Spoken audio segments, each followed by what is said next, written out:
Detective James stood alone in the security room, the faint hum of machines surrounding him like a low, constant heartbeat. The glow from the monitors cast sharp reflections across his face, illuminating eyes that had learned to see what others missed. He replayed the footage again. 11:42 p.m. Nothing unusual. 11:43 p.m. The screen froze. James leaned forward, his fingers hovering over the keyboard. He slowed the playback, frame by frame, not searching for movement, but for intention. "This wasn't a glitch," he muttered. The system logs told a clearer story than the video ever could. Manual override, scheduled access, a clean shutdown. Whoever disabled the cameras hadn't panicked. They had planned. James pulled up the authorization records. Only 2 names appeared. One belonged to the security company. The other belonged to Mrs. Victoria. His jaw tightened slightly. He moved to the alarm logs next. No forced entry alerts, no window breach warnings, no internal motion detection triggered. The mansion hadn't been invaded. It had been managed. James leaned back in his chair, exhaling slowly. A thief sneaks. A mastermind controls.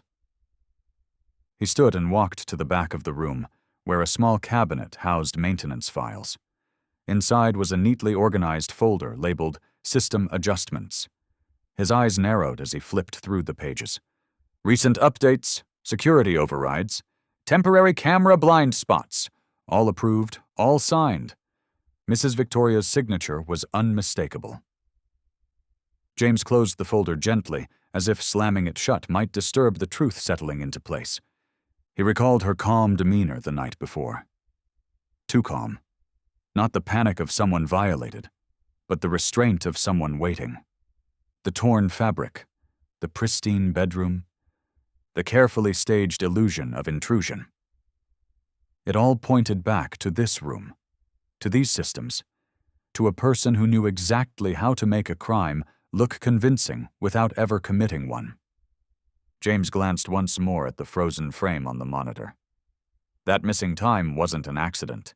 It was a window, and through it, he could finally see the truth. "This case isn't about a thief," he said quietly. "It's about control."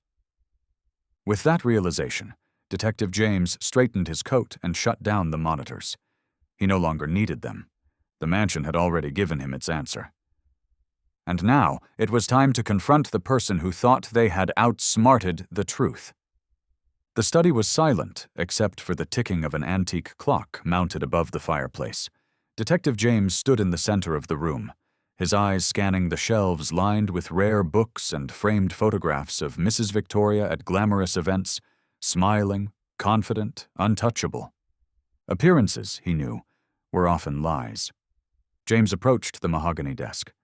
At first glance, everything looked orderly. Too orderly. Papers were aligned with obsessive precision, the surface polished to a mirror-like sheen. It was the kind of neatness designed to hide disorder beneath it. He ran his fingers along the edge of the desk. Click. A subtle shift. James crouched and discovered a narrow drawer concealed beneath the desk's center panel. It had no handle, no label, only a small keyhole hidden in shadow. He smiled faintly. "Secrets always want to be found," he murmured. Using a master key from his kit, he unlocked the drawer and slid it open. Inside lay a worn, leather-bound ledger, its edges frayed, its pages thick with handwritten notes. Alongside it were bank documents, loan agreements, and letters stamped urgent and final notice. James lifted the ledger carefully and opened it.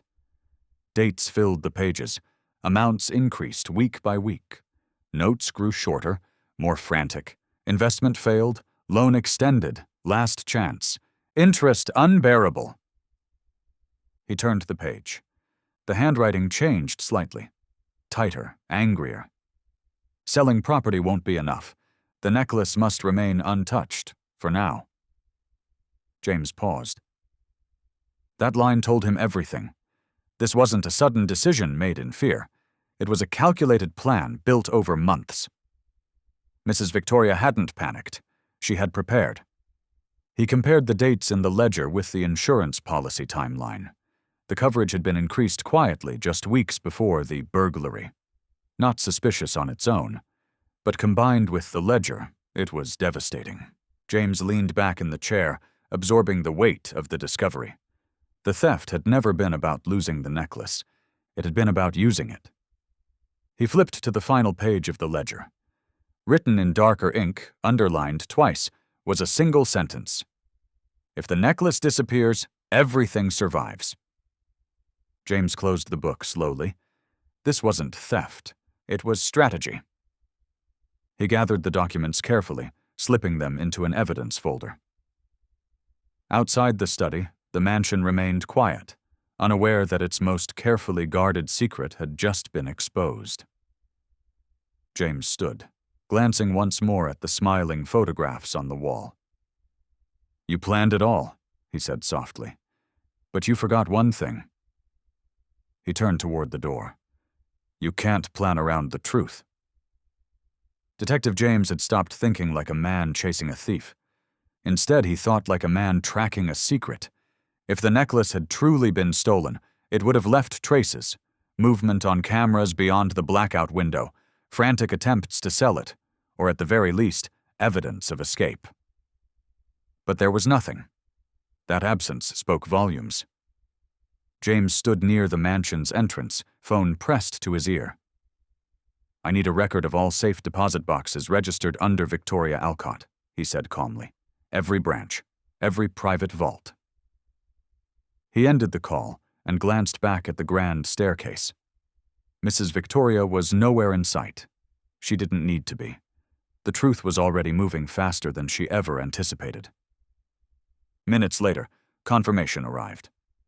One private vault, long dormant, had been accessed less than an hour after the reported burglary. James's lips pressed into a thin line. "So it never left," he whispered. At the private bank vault, the air was cold and sterile, devoid of the luxury that filled the mansion. An officer unlocked the reinforced door, and James stepped inside. There it was, the Victoria diamond. Resting peacefully on dark velvet, flawless and untouched. No scratches, no damage, no sign of panic. James stared at it for a long moment. This was not the end of a crime. This was the beginning of the truth. He examined the timestamp of the access log.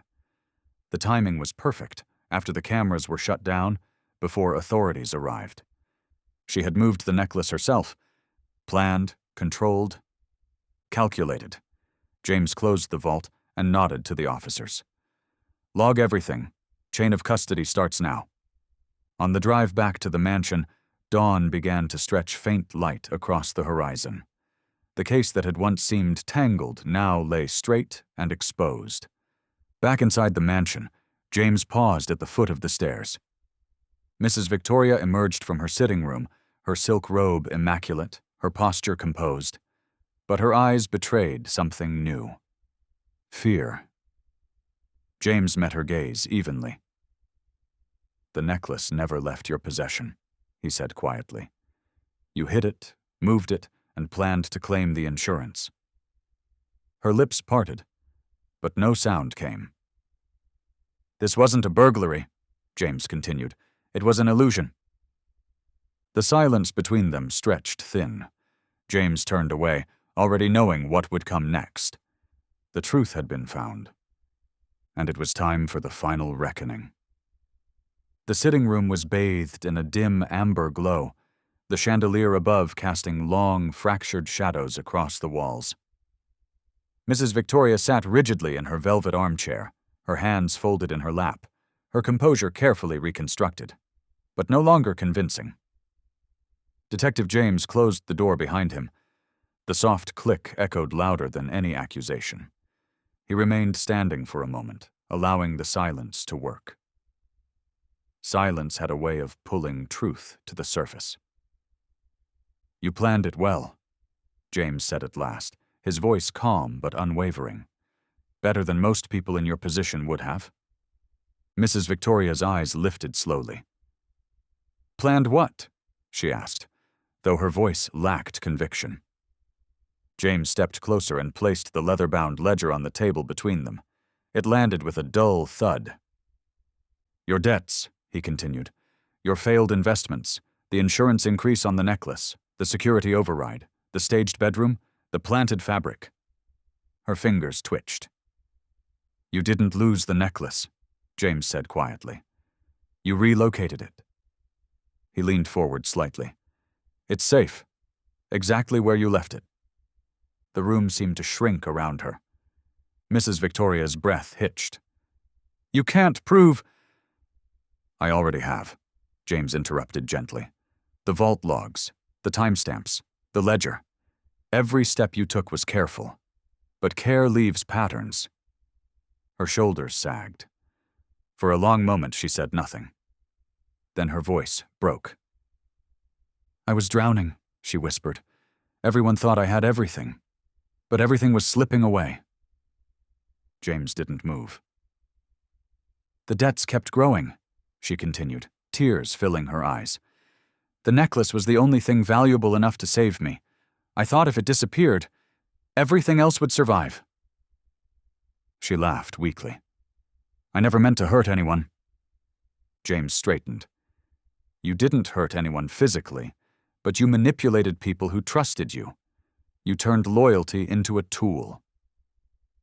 Her silence was answer enough. Officers entered quietly, standing just beyond the doorway. Mrs. Victoria rose slowly, her elegance gone, replaced by exhaustion and regret. "I suppose it's over," she said. James nodded once. "It is." As she was escorted away, the mansion seemed to exhale, its secrets no longer hidden, its deception laid bare. Detective James remained behind for a moment, looking around the sitting room. Another case solved. Not by force, but by patience, by listening to what the silence revealed. Morning arrived quietly. The storm that had cloaked the mansion through the night had passed, leaving behind a sky washed clean in pale gold and soft blue. Sunlight filtered through the tall windows, casting long reflections across the marble floors where tension once lingered. Detective James stood near the entrance as officers completed their work. Evidence was carefully logged, statements finalized, and quiet murmurs replaced the sharp urgency of the night before. Mrs. Victoria was escorted down the staircase, her head held lower than before, her steps slow and measured.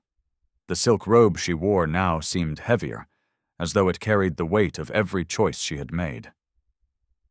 She paused briefly when she reached the foyer. "I thought I was protecting my life," she said softly, not turning around. James met her gaze. "You were protecting an image," he replied. "The truth costs less than a lie in the end." She nodded once, then continued toward the waiting officers. Outside, police cars idled as dawn spread across the estate. The mansion no longer felt imposing, just quiet, emptied of secrets. James turned back inside to address the staff. Samuel stood upright. Lydia clutched her hands together, and Mark watched anxiously. "You did what you could," James said evenly. "The responsibility was never yours." Relief washed over their faces. Lydia exhaled shakily. "So, it's really over?" James allowed himself a faint smile. "Yes, it is." He took one last walk through the mansion. The bedroom was no longer a crime scene, just a room again. The study was quiet. The security monitors were dark. Truth had stripped the place of its illusion. At the front steps, James paused and looked back once more. The mansion stood still behind him, grand but exposed, no longer hiding anything in its walls. He adjusted his coat and walked toward the rising sun. Another case closed, not by chance, but by patience, observation, and the quiet power of truth. Thanks for watching A Midnight Jewel Heist, Part 3. If you enjoyed this story, don't forget to like, share, and subscribe for more thrilling crime mysteries and cinematic storytelling. Turn on the notification bell so you never miss a new episode. Your support helps keep these stories coming.